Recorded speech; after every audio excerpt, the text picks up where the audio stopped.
Today we're taking the spring rams and learning about processing, butchering. Technically, you're not allowed to serve food that's been butchered outside of a government-approved slaughtery. So with our chickens, we can eat them, but with the sheep, we can't do that. But we can put it in the home freezer for winter food supply.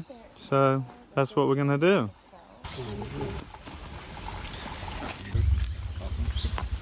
Here. Just come out. Just come out. The skin goes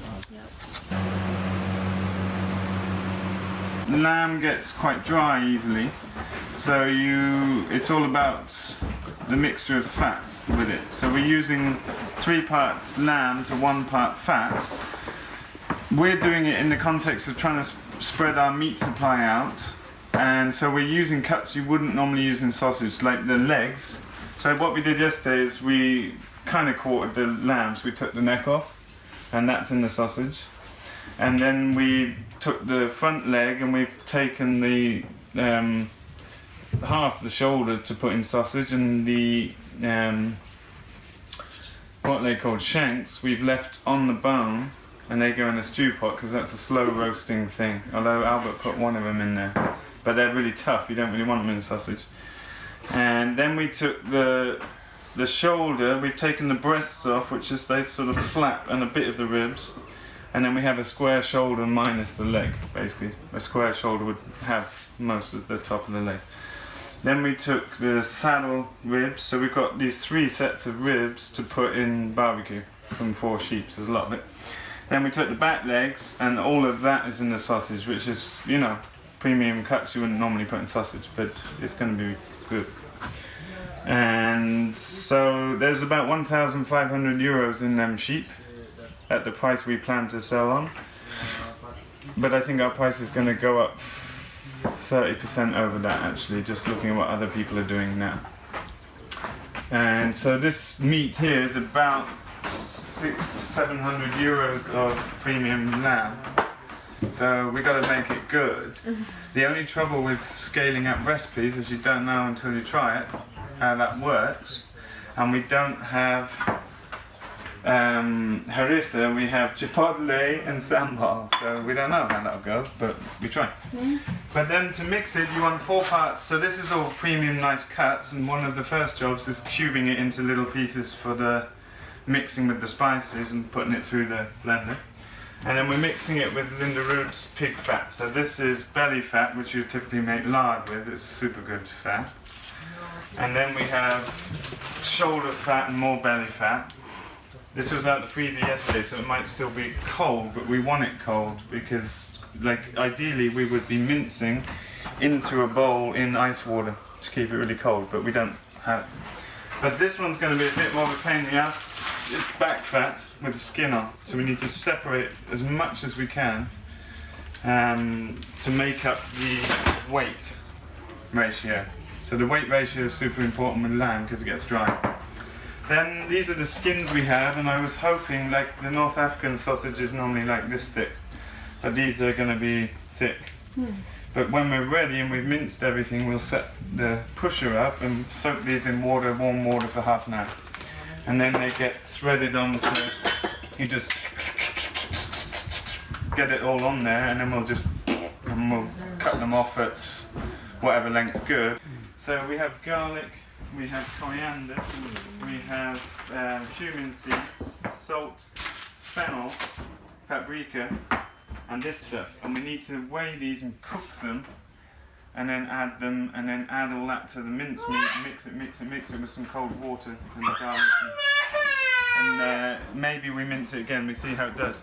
So what I did with the recipe, it was a household recipe, and so I'm scaling it up 23 times. But when you scale up recipes that many times, it's not, you don't just scale everything up 23 times. Like salt, you need the right amount of salt per meat, so that's scaled up accordingly. Pretty much any sausage is 1 to 2% salt, and up to 3.5 is acceptable, but then it's quickly unpalatable. And so what I did is I scaled it up with a factor of 12 for the spices, and the rest of the recipe is 23 times scaled up, and the spice is 12, and I then cross-reference that with, like typically for most spices in most sausage recipes, you want 1 to 2 grams of spice per kilo of meat. So we're in that around 2 gram mark by factoring it up by 12. I have no idea if that will work, so we make it and then we taste it and we decide, yeah, we like it. Charcuterie making here. Richard, Tuli Mamayon, Bethesda. The hottest sausage in Sweden.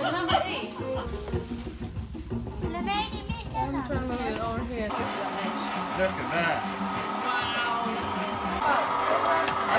It's so fun, like the process from like the beginning to the end. We're doing a taste test to see if we like it, because you never know with scaling up recipes. Looks good, smells good. Smells good. Wow. What's the verdict? It's very flavorful, perfect salt. I think the fat composition is really good. Yeah. Like, it's so tender. Yeah. The meat is tender. What you have to do with this kind of thing is take a sample from multiple places, just to be sure. So we're going to do that, and then we'll just mince the rest of it. Pasta if you want it. You basically just do the deeper part. Taste test number 2. So now we're splitting half of each batch and putting them together and mixing it all through with water, which helps bind it and it'll make it sticky. And then we're ready for the skins. The skins are in water, ready to be put onto the filler here. And then we'll be stuffing sausage. Out and it should go up.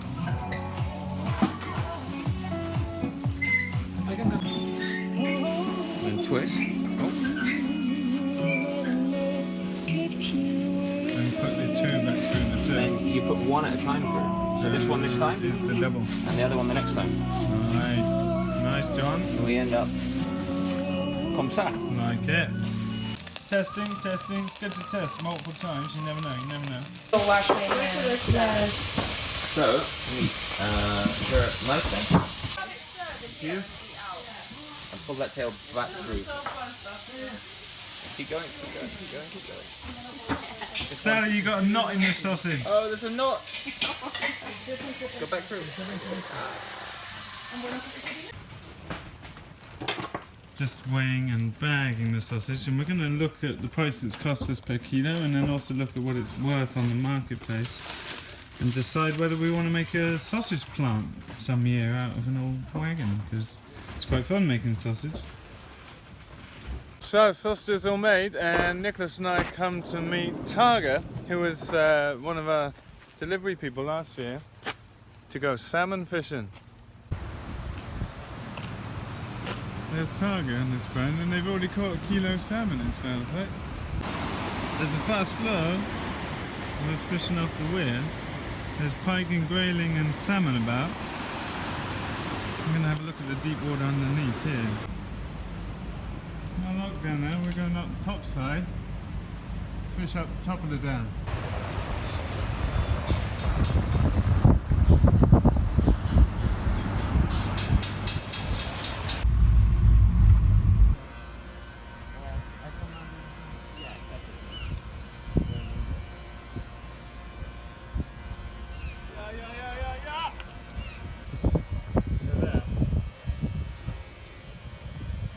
We're going to keep him for supper.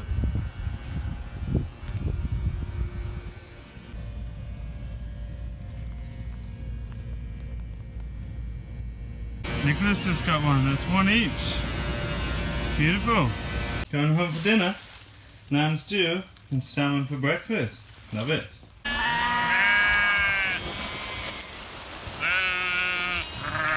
We're going to build a pond. What side are you putting your shelf on? Maybe all round, or certainly around the back edge here. We're turning this into a pond soon. We're just doing some rough calculations to work out how much liner we want to put in it. it seems like one roll of GCL will do it. And now we're just calculating volumes and earth moving. Yeah, and now we can make Trigonometry. So we calculated what? We've got the length of the liner now from here to here with a 60 centimeter shelf and a 2:1 gradient, which is about the max you want to go with GCL liner, on both the front wall of the dam and on the shelf that will go around. And we do that because most plant life is happening in 80 centimeters of water, so we want to shelf the plant up. So 9.65 meters is the total length of liner. And now we just want to check the length, because the liner comes in 5 by 40 meters. And if you overlap it, it's going to give you, like you overlap this GCL 40 centimeters with some bentonite powder in between. So 9.6 allows us to cut the liner in half, and it adds up. So we need to know now if 20 meters is enough to go across the pond, and then we know we need one liner. So as part of visualizing, we've put in the bank wall, the water level all the way around, and we've got a shelf 60 centimeters wide starting here. And so it just helps to visualize it through. This is the lowest point. It's actually just got a meter at 1.5 meters water depth. So we're trying to ascertain if we've got enough soil to build this whole bank up slightly and decide if we like it. So now we are making a form of the profile of the back and sides out of wood, just so that we can cut a strip. We've got the horizontal distances. This is the water level, and this would be the start of the shelf. So what we want to know is the shelf going to be able to be horizontal by taking soil away, or do we need to add soil? And it looks like, measuring the height differentials, we're going to be taking away, and hopefully enough to have soil excavated all the way around to build up this wall. It's going to go down at least 60 centimeters here, so there will also be soil coming out of here, and we're just trying to get to a napkin calculation of whether we have enough soil to chuck there. So the next part of this is we've been using a laser level to determine the height differential between the dam that we built last year and the water level of this pond, and it's about 1.5 meters higher. And so we can run a siphon over the bank of the pond through the pipe under the road that's lower in elevation and back up again to here. So we've just pumped water to fill up this pipe from the pond pump that feeds the market garden, and now they're making an assembly with a float and a weight to start a siphon, and then we'll test that that works, and that's how we'll have flowing water in this pond from this pond that came from the stream up in the forest, and will overflow back to it at a lower point. So Lucas is making a float and a weight, and that will keep the inlet for the siphon down from the surface of the water, like for the market garden pump supply. We want to be taking from below the surface where the water is cooler, and we don't want it getting clogged up by sinking to the bottom. So a simple float weight assembly, and then we can test if the siphon works.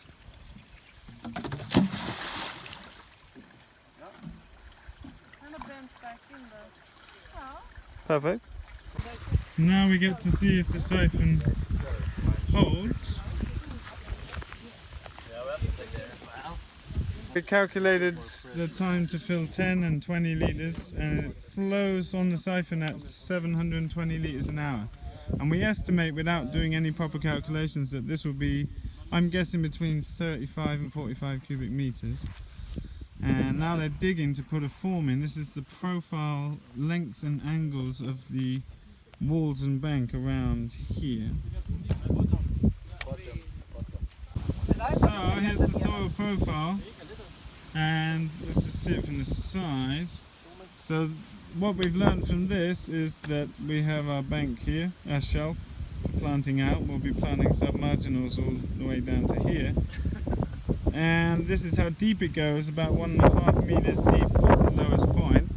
But what it tells us is we have a bunch of soil that we'll be taking out from everywhere here, and as we get round to here it'll become a lot, because we're going up into the corner by that hop pole.